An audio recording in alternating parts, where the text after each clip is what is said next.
Hi, Hi, this is Arutunyan.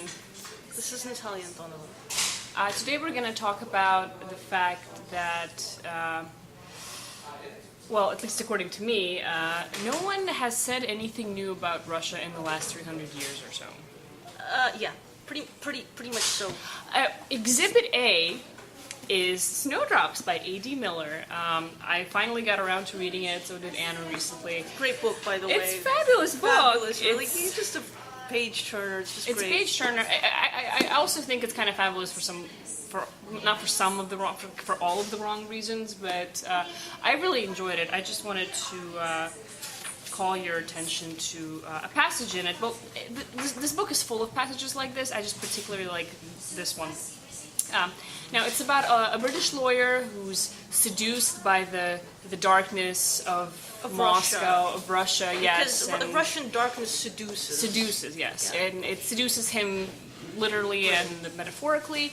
And in the end, he discovers that he's just as evil as those evil Russians are. But and that's I the would moral of the argue book. that he does not do this sincerely, and that is a major shortcoming in this book. He sounds like he thinks he's just as evil, but like there's still this detachment. Like, well, I'm still a Londoner. I'm still and British. I'm still British, so it's it's okay. fine. It's like, and we don't anyway, really the buy entire this. book is like a confession to his good, clean English fiancée that he may not necessarily have a lot of passion for, but she's kind of civilized as opposed to the sexy, evil, spooky Russian women who get you mixed up in murder. With blood red nails. Yeah, blood red nails. Yeah, they'll get you mixed up in murder mysteries and whatever. And Because they'll they have no fleece. ethics and They have no ethics, yeah. and they'll take your money, and that's the end of that. It reminded me of Joseph Conrad a little bit, and of The Heart of Darkness, because in The Heart of Darkness, the kind of at the very end you realize that the point of civilization and that civilization and kindness and goodness all converge upon the fiancée, the fiancée from the civilized country who lost her lover to the barbaric world. Yeah. And this is a little bit different, but it has that Conrad vibe. This whole thing about Russia being civilized and barbaric, it just keeps coming up again, as we will show you in a minute. So go ahead. It was getting dark as I left home, and you could feel in the cold air that it wanted to rain. As I headed for the boulevard from my building, I saw two men sitting in the orange Zhiguli. That's a type of old Soviet car. I'm gonna skip the next sentence. My eye caught one of theirs, and I quickly looked away, as you do in London, and you especially do in Moscow, where you're always seeing things through archways and in car parks or underpasses before you realize it might be better not to. Ta-da-da! So basically this guy's like walking around town and he's just like always seeing these horrible crimes or whatever being like, well, not crimes, but just like scary people. And Ghosts of Russian terror. yes, just they're all over haunting the place. him all over the place. The weasel president. President. We're not going to say who he is. You figure that out on your own. Oh God, it's just, well, nevertheless, I think it's a very enjoyable book. It's a page turner, and it just goes to show that once again, no one said anything new about Russia in the last 300 years. So. Well, and to highlight just how true big this is. this lack of newness. Go ahead in and what read. people's Exhibit B. This is a 100-year-old book. Sears Illustrated Description of the Russian Empire, 1855. This is even it's over 100 years This old, is sorry. this is the reign of Nicholas I. Some American dude called Robert Sears Wrote it. wrote it. Or put it together. Traveled to Russia and wrote it. So I'm just going to read two little passages that that struck me and forced me to pay €100 for it in the Venice bookshop, because I thought it'd be a better investment than the pair of shoes that I would normally get for that kind of money. Anyway, the imperial government, 1855. This is how an American traveler sees Go the ahead imperial and government. read, Anna.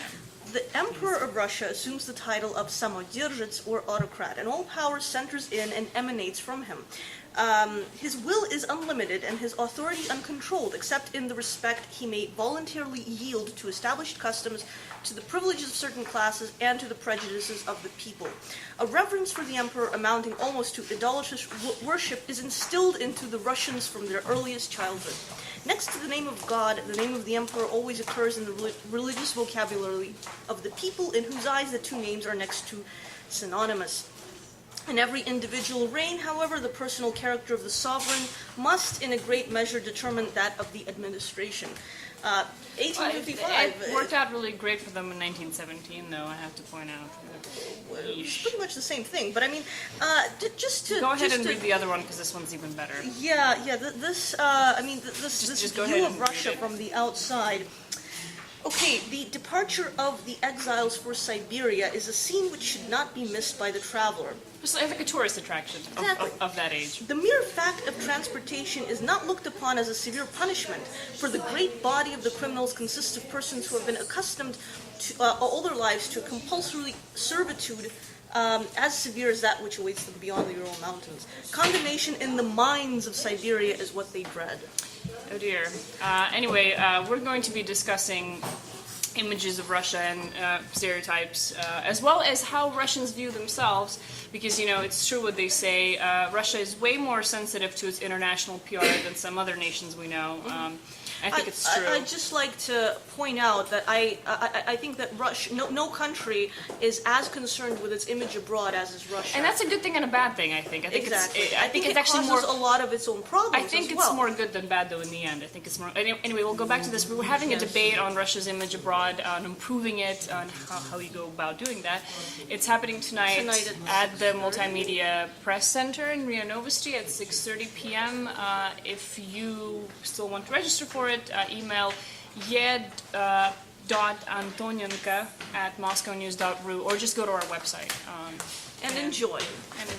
And we'll hopefully have more fun reading for you next time around. Yes. Bye-bye. Bye-bye.